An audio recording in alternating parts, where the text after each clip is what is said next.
Воведување одржлива и планирана мобилност и квалитетен јавен градски превоз е решение за вчерашниот метеж во Скопје, кога 3 часа центарот на градот, а и од Карпош до Драчево, граѓаните во своите возила и колите на итната медицинска помош беа парализирани и тешко се пробиваа.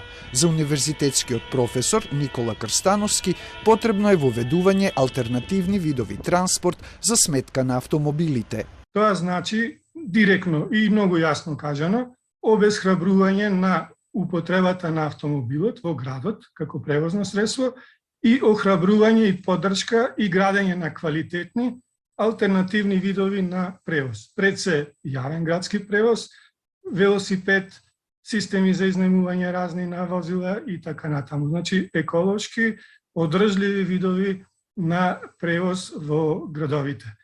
За таа цел Скопје треба да има јасно дефинирана политика и цели за тоа што сака да постигне околу развојот на сообраќајниот систем и кои мерки да ги превземе, смета Крстановски. Дел од тие мерки се долгорочни, треба време и затоа е многу важно таа политика долгорочна да е добро дефинирана и да е применувана, да речам, во еден подолг временски период.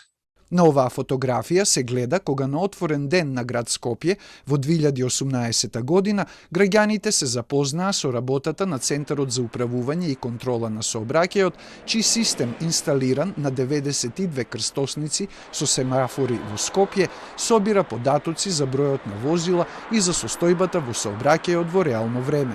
Системот преку адаптивна контрола овозможува комуникација меѓу крстосниците со споделување информации за можноста колку возила да прими секоја следна крстосница. Од тука се определува и времето за зголемување или намалување на зеленото светло на семафорите. За вчерашниот метеж, на кој влијаеа верижниот судир на 5 возила кај Мавровка, дождливото време и предпразничното заминување на граѓаните, градоначалничката Данела Арсовска ја обвини полицијата дека ги исклучила семафорите, а полицијата возврати дека управувањето со крстосниците е во ингеренција на Центарот за управување и контрола на сообраќајот при градот. И денеска МВР го впери прстот кон град Скопје. Сообраќајната полиција постапи за да го расчисти сообраќајниот метеж и тоа беше направено. Метежот беше расчистен од кога сообраќајците се појавија на крстосниците.